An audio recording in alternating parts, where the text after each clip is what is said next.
Can all of you hear me? Yes, Om Maharaj. Namah Shri Yatirajaya Vivekananda Suraye Satchit Sukha Swarupaya Swamine Tapaharine.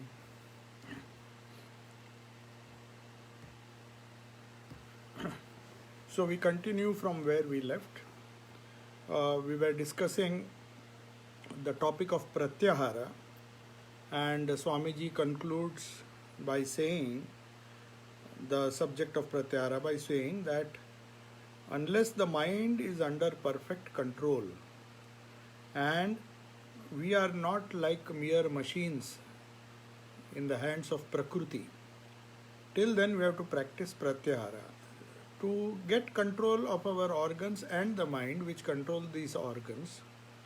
From we should be able to choose what reaction we should have towards the different inputs we get through the five senses and how we react to them. So everything should be under the control of our mind. So that is what Pratyahara means. Now what to do with the help of that mind? Once we have practiced Pratyahara, which we have discussed in great detail, the very idea of Pratyahara is preventing the mind from reacting without any control to the external inputs which we get. We get several external inputs through our sense organs. The mind interprets it, and then the desire, and there are so many other things which are part of our mind, buddhi. So the buddhi has to decide whether or how one should react to the various inputs we are receiving with the help of these organs, both external as well as internal, and what the mind does with it. So that kind of mind which has comparatively assumed some kind of control with the help of buddhi. The mind is under the control of the buddhi, the discriminative power, which decides how to react to the different inputs it gets. Now Swamiji is comparing it to a steam engine. So when the steam is turned on, the engine has no other option but to run on the track. The driver decides that I should start the engine, and once the power is switched on, the engine runs. So as soon as the steam is turned on, Swamiji was speaking of the steam engine because that's what was in existence in those days. So as soon as the steam is turned on, the engine must run. As soon as things are before us, we must perceive. That's what we are now reduced to. When things come before us, we perceive it, and there is no other option but to react as we did in the past, depending on our samskaras. So a man, according to Swamiji, to prove that he is not a machine, he is not just like a machine that somebody else drives him, he must demonstrate that he is not that is under the control of nothing. No external thing should be able to control him. He may be able to perceive them, but they should not be able to control him. That is the idea behind Pratyahara. Now this controlling of the mind and not allowing the mind to join itself to the different centers of the brain, as well as internal as well as external, not allowing them to join and cause any reaction, is what is known as Pratyahara. So once we have achieved that, we come to the next step, which is Dharana. Now Swamiji says Pratyahara itself is such a difficult thing to acquire. It will take several years. Only after a patient and continuous struggle we will be able to do that. Now next step is Dharana. Before Dhyana there is another step, that is holding the mind which has been controlled by Pratyahara. The mind has been controlled by Pratyahara, the exercise of Pratyahara. After we finished Yama, Niyama, Asana, Pranayama, and then Pratyahara, after doing all those things, the mind which is now under the control of the buddhi, it has to be trained to hold on to certain points. That holding on or that concentration is what is known as Dharana.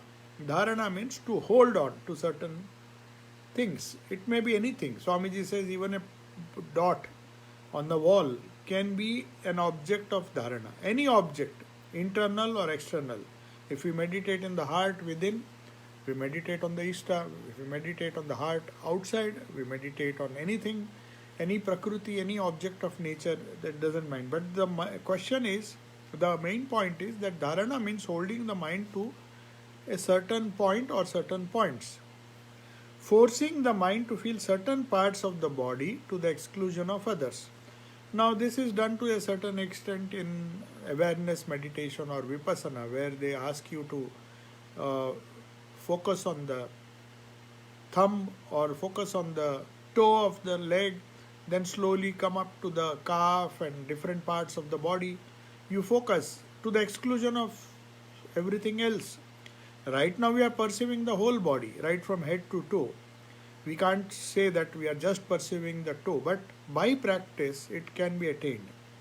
So, how can we force the mind to feel certain parts of the body to the exclusion of others? For instance, Swamiji says, try to feel only the hand to the exclusion of other parts of the body.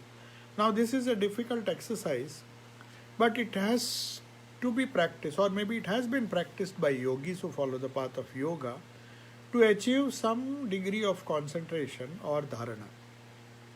When the chitta or the mind stuff is confined and limited to a certain place, it is known as dharana. Now, this is not yet dhyana.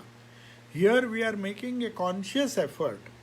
First, by practice of pratyahara, you have already attained a certain degree of focus.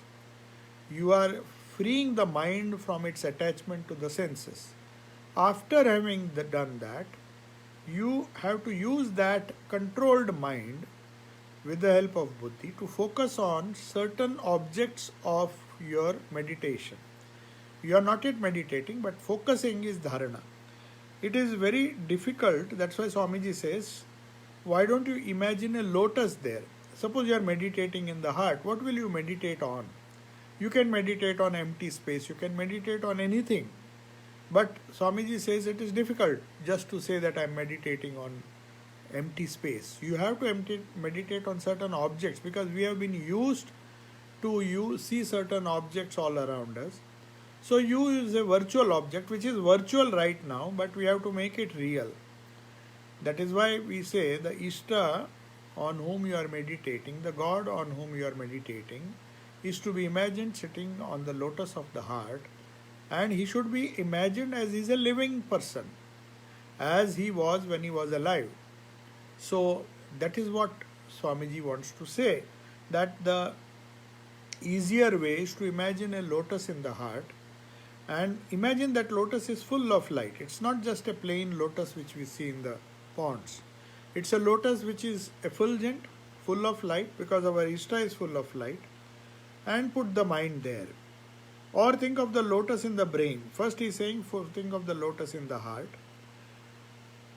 Or you think of the lotus in the brain, but normally heart is a better place, because if you meditate on the lotus in the brain, there is a tendency for the brain to get heated. So normally they ask you, most of the meditation techniques are focused on the heart center.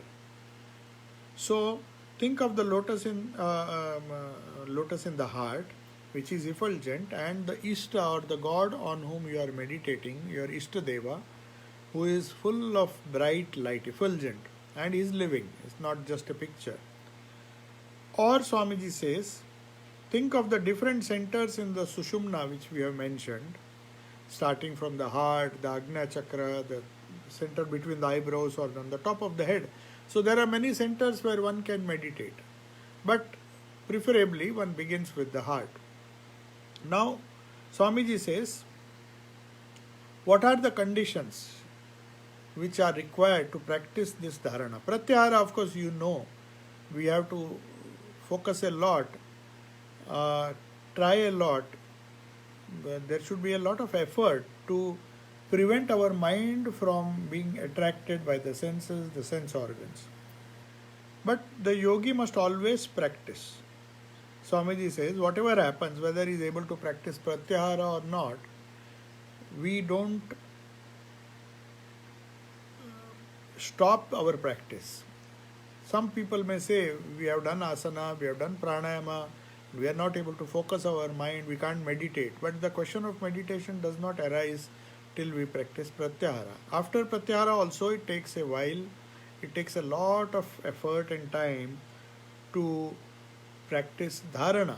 So what are the external conditions which are required, especially for a person who is practicing Raj Yoga? He says the first condition Swamiji puts to practice dharana after practicing pratyahara is the yogi should try to live alone. The companionship of different sorts of people distracts one's mind. Now this is a very important thing which even Sri Ramakrishna mentions in the Gospel. He told him who was finding it very difficult to cope up with the pressures of the world. He was in fact contemplating suicide, we all know. His mind had become so restless, there were so many external disturbances in his life, and he suddenly found a great hope and solace in the company of Sri Ramakrishna. So many people used to ask, and even he asked, what is the way? How can one concentrate? So Swamiji said, you can't concentrate, Thakur said, you can't concentrate without first going into solitude now and then. That's what Swamiji is saying now. Sri Ramakrishna tells in the Gospel, first of all you have to go to Nirjan Vas, that is go into solitude now and then. Leave the company of people, try to live alone for some time, at least for a day or at least for a few hours. The reason being is that companionship of different sorts of people distracts the already distracted mind. The mind was compared to a monkey, if you remember, when we were discussing pratyahara. So the monkey is by nature restless. Now that monkey, if it's given the wine of desire, now the desire to mix with so many people, the desire to do this, do that, have socialize and all those things, they are like desire. So the monkey is fed with wine, according to Swamiji. So the restless monkey, which is like the mind is like the restless monkey. The monkey becomes more restless if there is the wine of desire given to him. And then Swamiji says the scorpion of jealousy bites that monkey. So you can imagine what kind of reaction that mind will have. First of all, it has been fed with the wine of desire, it's already become more restless.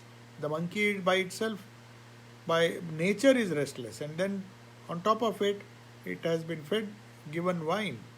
So that has made it tipsy, and then finally we have scorpion of jealousy biting that monkey of the mind. And that scorpion causes more turbulence in the mind. And then finally, Swamiji says, the demon of ego, the pride, enters that monkey. And though it is fed with wine and it has a restless mind, it thinks of itself as a very wise person. So Swamiji used to compare that people who cannot control their minds, they set out to control other people's minds, other property and other things around them. We are very keen to control the things around us. We are very keen to control people. We are keen to control the circumstances. We are capable. We think we are capable of controlling the whole world. But Swamiji says it's a fallacy. If we can't control our own mind, even the emperor of the world is helpless before his own mind. The main thing is to control one's own mind, which is more difficult than controlling other people. Because you can use manipulation, but when you deal with yourself, you have to be very focused and you have to be very honest. You can't just use a kind of, various worldly techniques to control other people. So, this is what Swamiji says. Two things he says, that companionship of different sorts of people distracts the mind. So, that is how one can reduce the distraction of the mind. And he should not speak much, because to speak distracts the mind. Now whenever you are in company, you have a tendency to speak your mind out, and then something else will be spoken, then you will speak more. So that speech, once you speak, it cannot be withdrawn. And then that causes a lot of problems, misunderstanding, and agitates the mind. So it's better not to speak much because to speak distracts the mind. It's not good to work much because too much work also distracts the mind. Now, here when Swamiji says, it doesn't mean karma yoga, he's meaning that work which is done out of attachment. Now, if you are doing a work out of full attachment to the results and always keen to get good results or have the fruits of action which you do immediately, then there will be a problem because that also distracts the mind. So, the things which distract the mind, first of all, is company. That's why Thakur says, try to be in solitude now and then. Then Swamiji says, don't try to speak too much because speaking also results in some kind of distraction of the mind, and too much of work which one is not concerned with, or maybe some that kind of work which one gets involved without it being a necessity. There are many things which are not necessary in our life, but we try to get in more and more involved in that and causing more and more distraction. Now, these are exercises for a Raj Yogi, remember.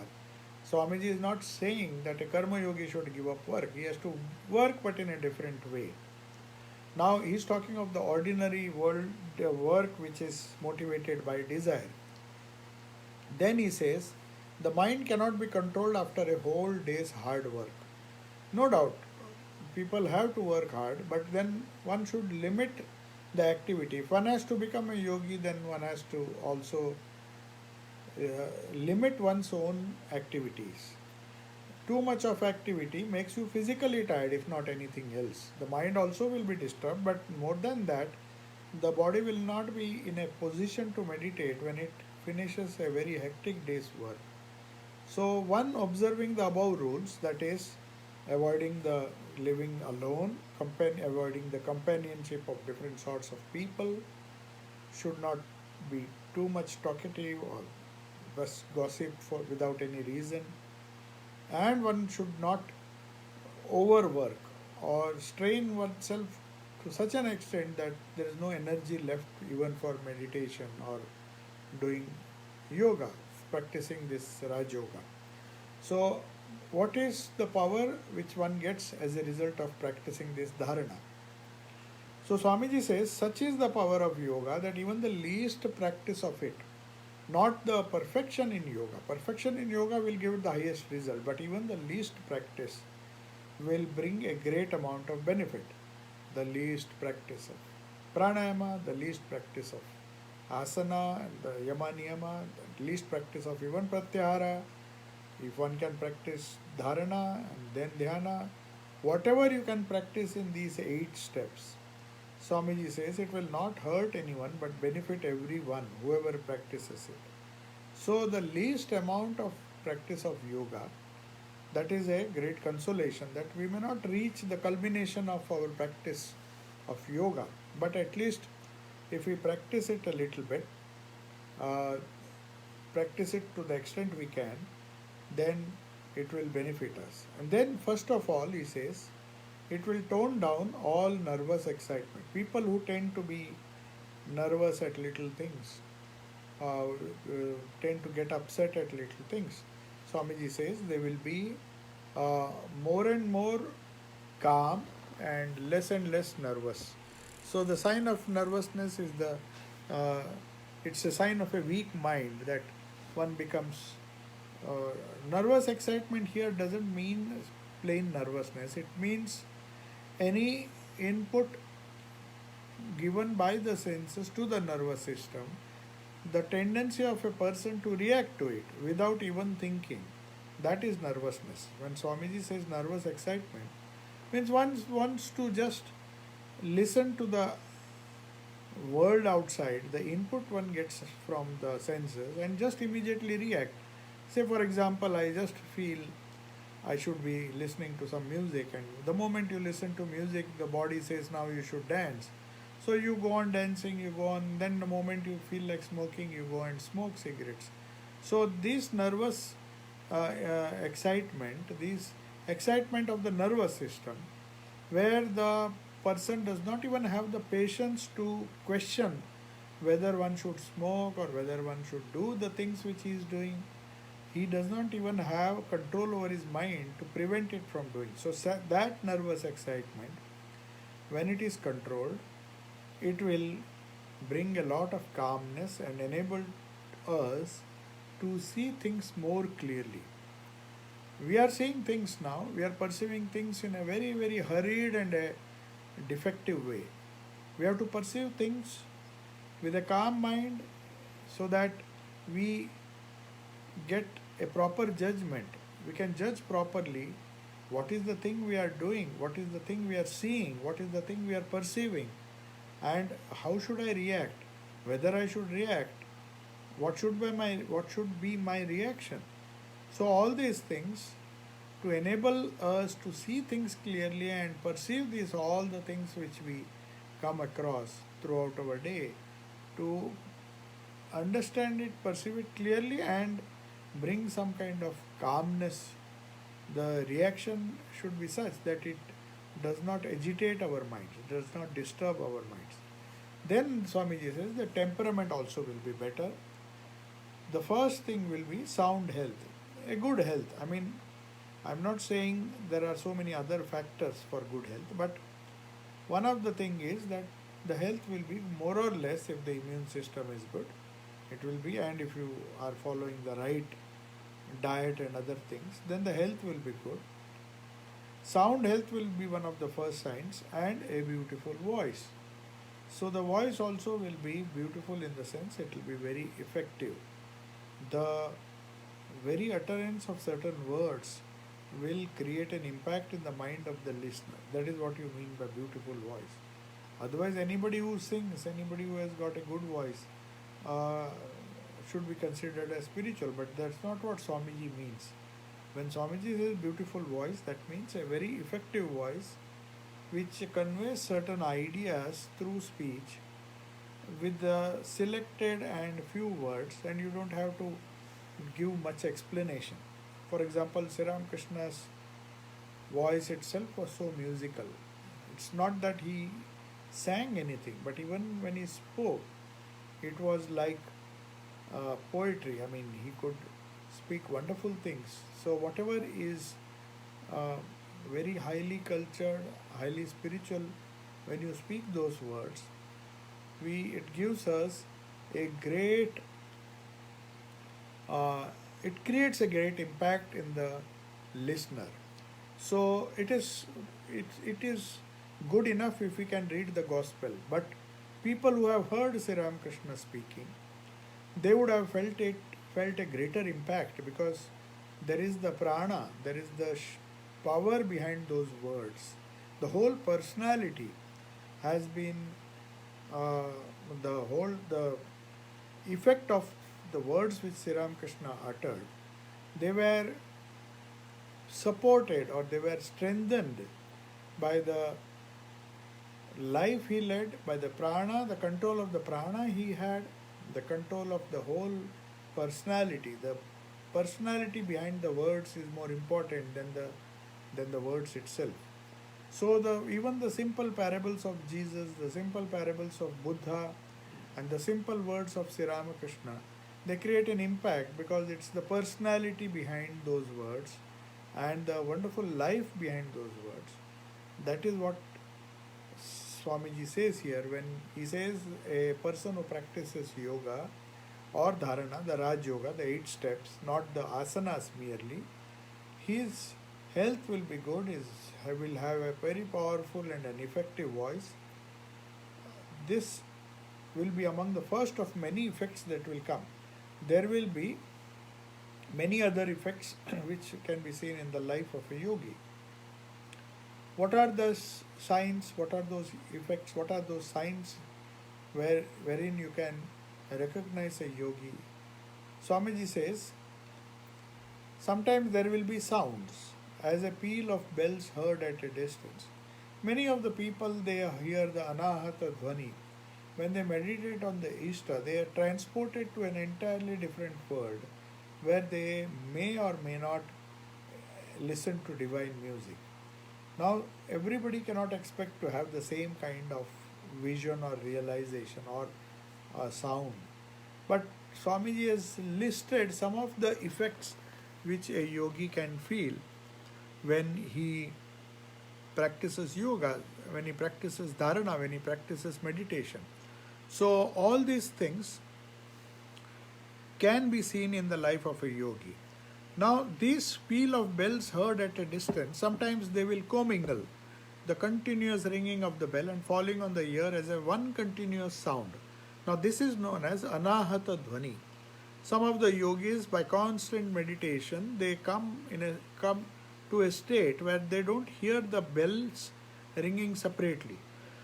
They hear these bells, they are heard as coming from a distance, but they commingle with each other and it's like a continuous humming sound. It's a strange kind of sound. If you see, there is a description in the Gospel of this Anahata Dhvani. So Swamiji perhaps would have definitely heard this. So he says the sound of the bells, continuous peal of bells, they commingle and fall on the ear as one continuous sound, which is known as Anahata Dhvani.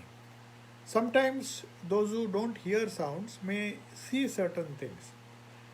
Little specks of light floating and becoming bigger and bigger. That's what Swamiji saw when he was going to sleep. When Swami Vivekananda was very young, he would naturally, because he was a born yogi, he would see these things and he thought it was natural. He thought all his friends and everybody uh, would be seeing such visions. So he says sometimes things will be seen, little specks of light floating and becoming bigger and bigger. And when these things come, know that you are progressing fast. So these are just the milestones. These are just the signs that you are on the right path to yoga. But you don't have to think that all these signs will come to the same person. Some people may hear sound, some people may see visions, some people may see specks of light floating. So these are some of the visions and some of the experiences which a yogi experiences. That is what's spoken of here by Swami Vivekananda. And Swamiji says they are just things which should give you some kind of hope, and it's not the end of spiritual life.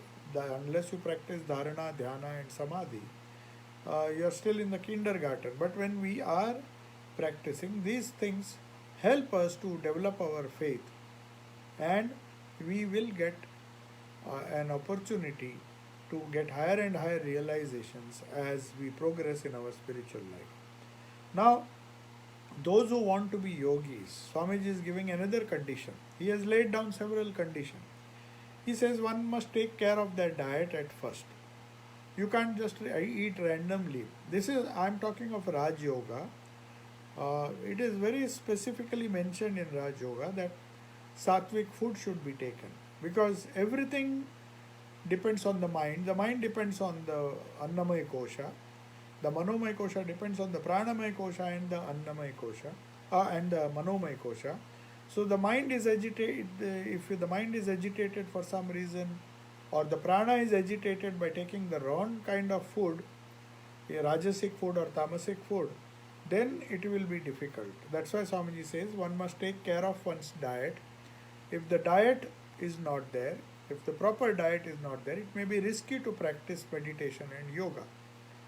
So, but for those who want only a little practice every day, most of the people say that we can't follow a strict diet. Then they can practice a little for everyday business sort of life. Let them not eat too much. He said if you can't eat a restricted diet, at least see that you don't fill your stomach with food. Try to control the quantity of food that you eat. You eat whatever you like, because there are certain stages or certain situations where you can't have full control over your own diet. But if you can, it is good. If you can't, at least don't eat too much. Otherwise, people can eat whatever they please, but who want to make rapid progress, those who want, and to practice hard, a strict diet is absolutely necessary. So that's why when you do pranayama, when you do asanas, when you do so many things, there are certain dietary restrictions. There is a list of foods given in the Gita which says these are the yogic, these are the uh, sattvic foods. So sattvic foods are advised by Sri Krishna, and he says stale food, old food, or very hot and pungent, they are rajasic, very bad food, fermented food, all these things belong to the tamasic category. And fresh fruits and fresh milk, which is very fresh, organic in nature, they constitute the sattvic food. So perhaps one should take care of the diet depending on what instructions one gets, depending on how much you want to practice. Otherwise, Swamiji says the next best thing you can do is eat less. Whatever you eat, if you can't restrict your food habits, eat less.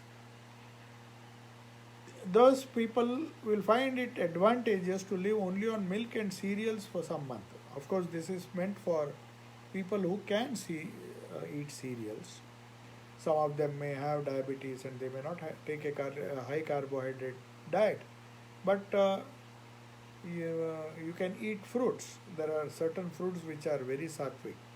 So fruits and milk and these things are supposed to be very sattvic if they are taken fresh. So Swamiji says it may be a great advantage if we follow this kind of dietary regime. As the organization of the body becomes finer and finer, it will be found in the beginning that at the least irregularity throws one out of balance. Now, once you practice, once a person decides to practice yoga and fix up a diet and practices it for months and months together, then he should stick to it. If he constantly changes, then it may throw that person out of balance. Because the moment you eat wrong kind of food, it creates a wrong impact in the mind, and then you feel the stress, you feel the confusion, feel the problems. Irregularity throws one out of balance. One bit of food more or less will disturb the whole system. That's why when you see the yogis, they are very, very particular. If they decide that they will take only this quantity of food, they will stick to it, whatever happens, however hungry they may feel, but they will not eat. So that is what Swamiji says. A little bit of food which is more, or if it is less, can disturb the whole system. So it won't do to fast on a few days and then just go on eating on the next few days. That doesn't work, because one has to have some kind of consistency in the diet. That's what Swamiji says. Until one gets perfect control, and then one will be able to eat whatever one likes. He says, but for a perfected yogi, as Swami Vivekananda was, that's why Thakur did not place many restrictions on him. He said you can eat whatever you like, but on the novices, Sri Ramakrishna used to restrict their food, but Narendranath was an exception. He was allowed to eat any food because he was a perfected yogi right from his birth. So that's why Swamiji says, unless one becomes perfect, it is good not to eat whatever you like, and one bit of food more or less can disturb the whole system. So now what are the stages? These are the restrictions placed on the yogis. Now what are the different stages of the yogi? Now one of the things, if you see, it's there in Holy Mother's Gospel of Sri Ma Sharda Devi, that once she was meditating and the concentration became so intense that when one cup or some vessel fell at a far off distance, it disturbed as if a thunderbolt was going through her body. She was so much disturbed. So she says even the falling of a pin, the pin sound also will create a lot of disturbance. So the body becomes, the ear becomes the whole personality becomes very sensitive to sound. So that's what Swamiji says, when one begins to concentrate, one will observe, if one is making progress, that the dropping of the pin will seem like the thunderbolt going through the brain. So the whole brain will feel as if a thunderbolt is striking it. Actually a small pin has fallen. As the organs get finer, the perceptions will also get finer. It's not that you just kill the sense organs, you make it finer. Many people think that once if you deny these our external things to the sense organs, it will give it up. No, it's not like that. It may be there, but the thing is, you have made yourself so strong that you, the organs have become so fine that the perceptions are also so fine. So you know what you are seeing, what you are doing, what you are tasting, and all those things. The sense perceptions will be very fine and better. The organs get finer, the perceptions also get finer.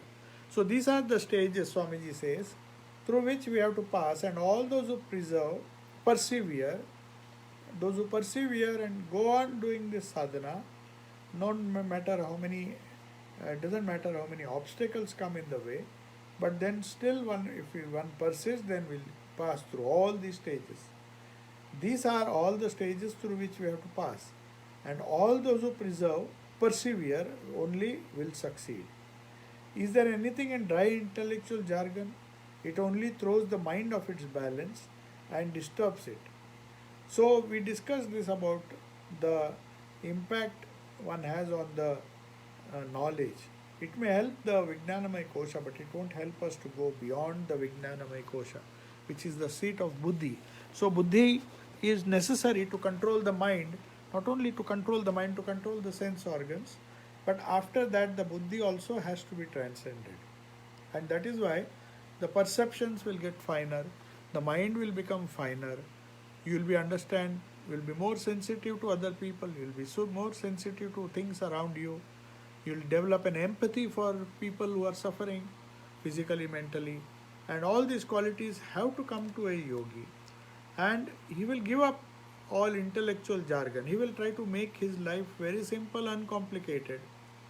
He or she will try to speak less, he or she will try to meet less people, try to be alone as much as one can throughout the day, and then meditate, practice dhyana, dharana, pratyahara, and all those steps which we have discussed. They will practice all of them and persevere. And if they give up all argumentation and other distraction, because Swamiji says there is absolutely nothing in the intellectual establishment of a theory. You may establish certain great truths, but what's the use if we can't practice? If we say we should not have practice attachment, then we have to show through our personality, through our life. It's just not enough if we have the intellectual capacity to understand these things. We have to, at some stage of our life, we have to practice them. So it throws the mind off its balance and disturbs it. Even too much of intellectual argument, discussions, Swamiji says, is harmful. Not only it is not beneficial, but it is positively harmful, because so many illusions you may get stuck in, and it throws the mind off its balance. Many new things come, people get fascinated, and then they tend to follow those things, but finally they realize this is not what we had aimed for. So things of the subtler planes have to be realized. What will talking do that? So give up vain talk. Read only those books which have been written by persons who have had realization. Now this is a very, very, very important thing which Swamiji says in Raj Yoga. He says the time is so short that we keep reading so many books. We have to avoid this. And Swamiji says we have to be selective. So how do we select the book that we read? We have to ensure that the book has an authentic history behind it, is written by a person who has had realizations, and that realization, the force of that realization, the prana shakti, the cosmic mind behind those words alone can impact you. So Swamiji is very unequivocally stating that don't read books which have not been written by men who did not have any kind of spiritual experience. Any intellectual can write any stuff by taking from different scriptures of the world religions, but that doesn't make it authentic. Has he got some experience? So gospel, when you see, Sri Ramakrishna never quotes. He may give supporting arguments from the Bhagavad Gita, explain that it is mentioned in the Gita, it is mentioned in the Upanishads. But most of the things, the visions, the subtle experiences he had, he spoke, and it created a tremendous impact in the hearers. Those who heard him, they were not only believed him, but some of them had the visions themselves. And when he talked of the subtle planes, he actually saw them. What happens to a person when he dies? He saw his own nephew going. The subtle body could perceive the subtle body. So the yogi will be able to perceive not only the physical and the pranic body, but the subtle body which leaves the person when he dies. So that subtle body, the subtle plane of existence, and all these things should not be just figures of speech, but they should be facts and matters of actual experience. So when it becomes matter of actual experience, then only we will get the benefit of those words. Otherwise, it's just a waste of time reading books. So that's why Swamiji says two things. One, read books which have been written by persons or saints with proven history, and knowing the fact that they were spoken and they have had their influence for centuries. The Bhagavad Gita, the Gospel of Sri Ramakrishna, the Bible, the many of the books, religious books, people are still reading them, getting inspiration because they were words spoken once upon a time. And these words have tremendous energy, tremendous capacity to transform a human being. That's why Swamiji says, but after reading these books, be like the pearl oyster. First hear, then understand, leave all distractions, shut the mind to outside influences, and develop the truth within. First hear, Shravana, then understand, Manana, then leave all distractions, shut the mind to outside influences, and develop truth within. That is Nididhyasana. So, Shravana is okay, we hear so many things, we read so many things, but try to understand it. Even if it is a few sentences every day, try to understand. Swami Turiyananji used to meditate on one verse of the Upanishad and the Gita for weeks and weeks together, because he believed that unless one meditates and gets the inner meaning of this Gita, Bhagavad Gita, Upanishads and other scriptures, you will not get the benefit. Only partially the cursory glance of that scripture, what that book contains, we can give a nice talk on that, but unless one experiences many of the truths, at least some of the truths contained in the books, and till one gets the inspiration to follow these teachings, which comes only from the words of powerful spiritual personality. That is the idea of satsang. When Sri Ramakrishna said Nirjanvas is not enough, staying alone is not enough, now and then you have to go to holy company to gather whatever little battery of inspiration we need. We need battery of inspiration. These words just supply us with that. It supplies us with the gospel, the Gita. Brahmanand used to say many times that whenever I was depressed, I used to just take and recite a few verses, try to understand the meaning of a few verses of the Gita, and they gave me tremendous strength, a tremendous energy, tremendous spiritual uh, capacity. So these are the things which Swamiji says will happen. And he says, here, whatever scripture you believe in, understand it and leave all distractions, and then just focus on practicing that or practicing the mantra. That will be more than enough, because then you will be developing, that will be the third step, developing the truth which is the God which is within, to awaken that awareness, to create that awareness or to awaken that divinity inside.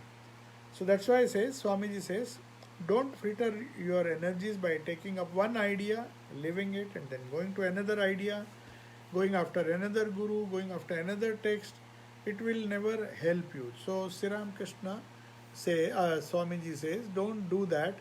Just focus on what you are taking up as your yogic practice and just stick to it till you attain some kind of realization. He says, become mad with that idea, one idea which has been given by your guru or you chosen yourself, whatever it is, take up one idea and just don't go on doing other things at the same time. So you practice that, and do it till you see the end of it. Become mad with that idea, then alone you will see the light at the end of the tunnel. So once you receive the mantra and receive the instructions how to meditate in the heart, you just have to go after it, become mad with the idea that one day it will show me the light, it will give me the realization which is inherent in the mantra and the mantra sadhana. Then Swamiji says, don't nibble here and there and titillate your nerves for a moment and be a slave of nature to go beyond the sense life. Now, if we nibble a little bit, hear a little instructions, do a little japa, and then become a slave to nature, that's not going to help us. So Swamiji says, if you want to practice yoga, first and foremost, try to read only books written by people who have had realization, or authentic books like the Gospel, like the Gita, Upanishads, the Bible, and all those things. And once you have taken a few teachings, try to meditate on it. Do manana also. And then when we meditate on that, don't leave it till you become mad with the idea that alone is true in my life and that will help me. So these are the different stages. And Swamiji says, don't nibble here and there. Don't follow certain things for a while and then go and follow something else. Change the guru, change the mantra. Now a lot of people do that. They follow one path, then they find this yoga is not good. Well, let us go to the other yoga, Sahaja yoga, this yoga, that yoga. And then finally, there are so many schools of yoga that one might get confused. So it's better not to get confused. If you are sure of certain things, you just follow that. Don't nibble here and there and disturb your nerves for a moment and become a slave to nature, but go beyond this sense life. Then finally Swamiji ends, and with that I will end for today. Those who want to be yogis, make one idea your life, think of it, dream of it, live on that idea. Let the brain, the muscles, the nerves, every part of your body be full of that one idea, and just leave every other idea alone. This is the way to success. Now this has been quoted by many people when they want to do personality development. But here the meaning is different. Here Swamiji doesn't say that you take up an idea, means of course you say I'll take up an idea of earning wealth and I'll go on earning wealth, and I will live on that idea. That's what misers are doing. That's what rich people try to do. They think of money, they dream of money, they live on money, the idea that they should get more and more money. The brain, the muscles, nerves, every part of the body is full of that. They don't have time even to sit quietly. They are after money, they want to chase this. So that is also holding on to one idea, but this is not what Swamiji is telling us. He is telling us when you hold on to certain yogic ideas, don't give it up, live on that idea, make it part and parcel of your life. And to choose which idea, choose a book which has been written by a realized person, or a tradition which has a founder who has realized these truths. And if we are nearer to the tradition, nearer to that person who has realized, then the better it is. And that is the goal of yoga, not to nibble here and there, go on studying different systems and keep choosing till you become old. You have to choose quickly before you become old, and then practice it. Whatever you choose, you have to go on practicing it for a long time. And when so as Swamiji says, making one idea your life, the sadhana your life, if you think of it, dream of it day and night, live on that idea. That idea should be more prominent than any other idea. You must think that we are living for this. This is for the yogi. So for him, yoga is the only goal. He doesn't want to have any other goal. He doesn't want to have money as well as yoga, because that is never going to happen. You can't have God and mammon at the same time, as Jesus said. So you have to take a decision quickly. So, and once you take the decision, think of it, dream of it, live on that idea. Let the brain, muscles, nerves, every part of your body, it should be a nervous association of ideas. As Sri Ramakrishna's biography, Swami Shardanandji says, with him the ideals he stood for, he lived for, had become part and parcel of the nervous system. And that is why Swamiji says, let the muscles, the brain, and every part of our body be filled with the idea we believe in the mantra, in the ishta, and leave all other idea alone. Don't bother about it. This is the only way to success. So we conclude now. We have just come to the end of this session. If there are some questions, you may ask. If there are some questions, I'll just change to grid view.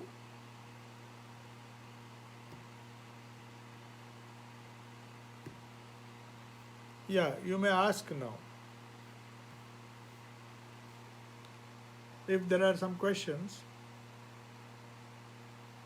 based on what we discussed today, the end part of pratyahara and the dharana. If there are any questions on that, you can just ask.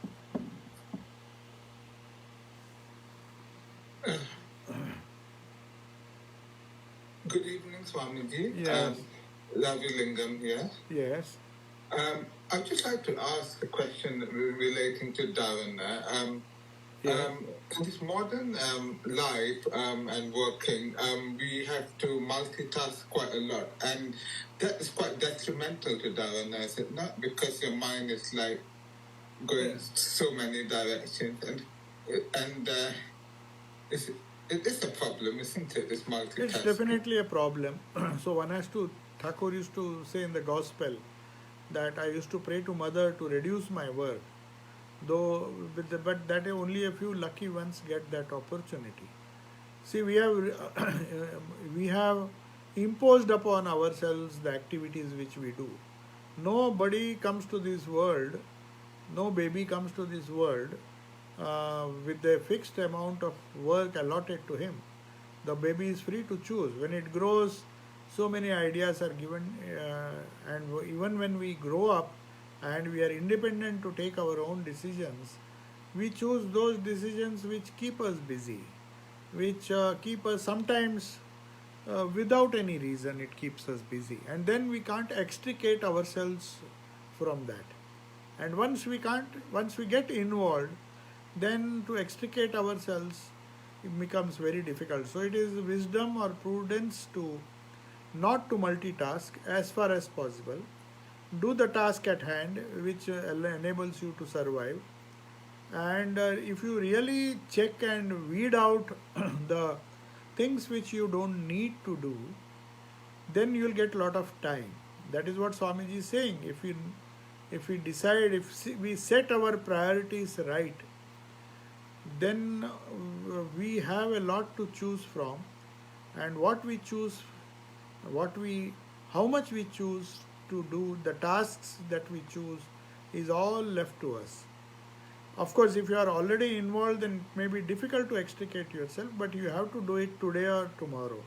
Sooner or later, perhaps this COVID is doing it in a forced manner.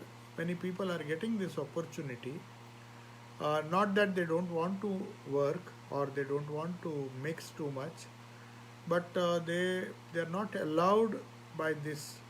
So in a way, it is a good thing if you take the advantage of the solitude it gives you sometimes, and helps you to distance yourself from our disturbing influences, then we can make use of that. Multitasking, as you said, coming back to your question, is not at all desirable.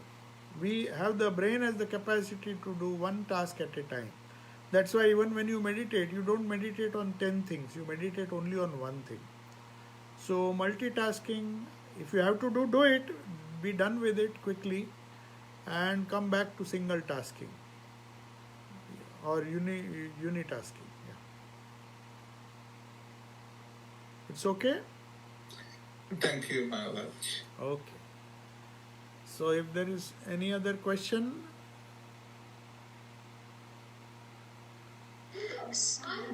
Swami? Yes. I was just wondering, how is Swami T? Oh, he's fine. I just spent about 1 hour with him. He has even started walking in the... of course, I was not there when he walked, but the nurses and the doctors told me that he walked a few steps. That's a good sign. He's keeping That well. He's post-operative care. You know, you have to be a bit careful. That's why he's in the ICU. But yes. he will be shifted whenever it is, whenever the parameters are good. He will be shifted to the general ward. I mean the surgical ward, and maybe for 7 to 10 days. We do not know, depending on the situation. But right now he has to be extremely careful. They are observing, monitoring everything, because after all his age and the complication, the operation which lasted for 5 hours, it was a very major operation, so he has to be a bit careful. So let us all Yes. hope and pray for him, huh? We will. And We will, Swami. yes, so let us hope and pray he recovers and joins us soon and comes back to the center soon. So Our shall prayers I? are with him. Yeah, yeah. So thank you for all your prayers. I have posted everything on the WhatsApp. You can just get the brief report. You know, everybody was phoning and asking me, so I thought it's easier to post these things on the